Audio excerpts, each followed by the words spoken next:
Hello అందరికీ, ఎలా ఉన్నారండి? సో అందరూ చాలా బాగుండాలని, హెల్దీగా ఉండాలని నా ఈ చిన్న ప్రయత్నం అనమాట. నాకు తెలిసిన నాలెడ్జ్ని మీతో షేర్ చేసుకుంటున్నానండి. సో ఈరోజు మనం డిస్కస్ చేయబోయే ప్రాబ్లం వచ్చి కాఫ్. కొంతమందికి చాలా రోజులుగా దగ్గు పోనే పోదంటుంది. ఎన్ని సిరపులు తాగినా, ఎన్ని మెడిసిన్స్ వేసుకున్నా వాళ్ళని దగ్గు చాలా సఫర్ అయ్యేలాగా చేస్తుందన్నమాట. రాత్రిలో నిద్ర ఉండదు, లేచి కూర్చుంటారు. సో వీటికి మెయిన్ రీజన్ ఏంటంటే ఆ desire to bark at the world.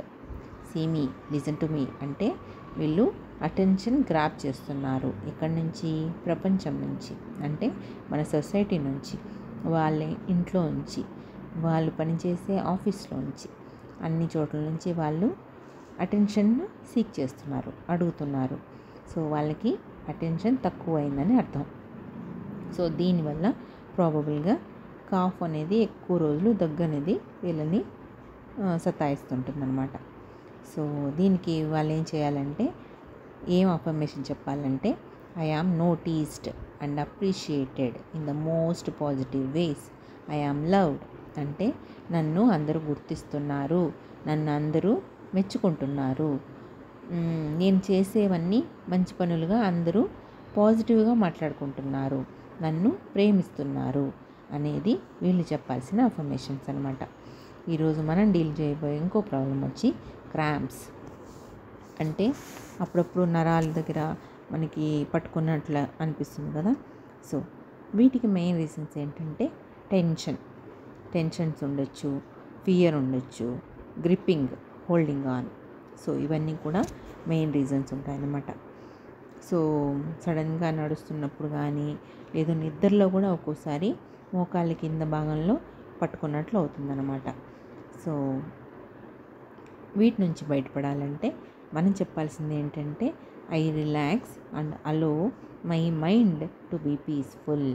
అంటే నేను రిలాక్స్ అవుతున్నాను and allow my mind to be peaceful. నా మైండ్ నా మనసుని నేను ప్రశాంతంగా ఉంచుకుంటాను అనేది మనం చెప్పాల్సిన అఫర్మేషన్ అనమాట. ఇంకోసారి చెప్తాను, I relax and allow my mind to be peaceful. So ఈ అఫర్మేషన్స్ చెప్పగలిగితే ఎంతోవరకు వీటి నుంచి బయటపడవచ్చు అనమాట. మెయిన్లీ మన థాట్సే అండి. మనకి ఏ ప్రాబ్లం వచ్చినా, it can be positive, it can be negative, ఏ వచ్చినా కూడా మన థాట్సే, మన ఆలోచనలే మెయిన్ రీజన్స్గా ఉంటాయన్నమాట.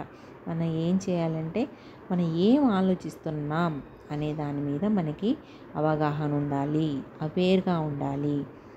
మనం వేరే వాళ్ళ మంచి కోరుకుంటున్నామా, చెడు కోరుకుంటున్నామా, మన గురించి మనం ఏం ఆలోచిస్తున్నాము, పనులు అవుతాయా లేదా అని ఆలోచిస్తున్నామా, ఇవన్నీ కూడా ఆలోచించేటప్పుడు చాలా జాగ్రత్తగా ఆలోచించాలన్నమాట.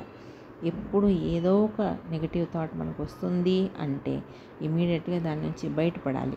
మనం డిస్ట్రాక్ట్ అవ్వాలి, దాని నుంచి పాజిటివ్ వైపు మనం వెళ్ళాలన్నమాట.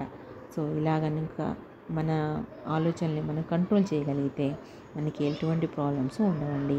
చాలా ప్రశాంతంగా లైఫ్ని లీడ్ చేయొచ్చు. సో సబ్స్క్రైబ్ చేసుకోండి. బాయ్.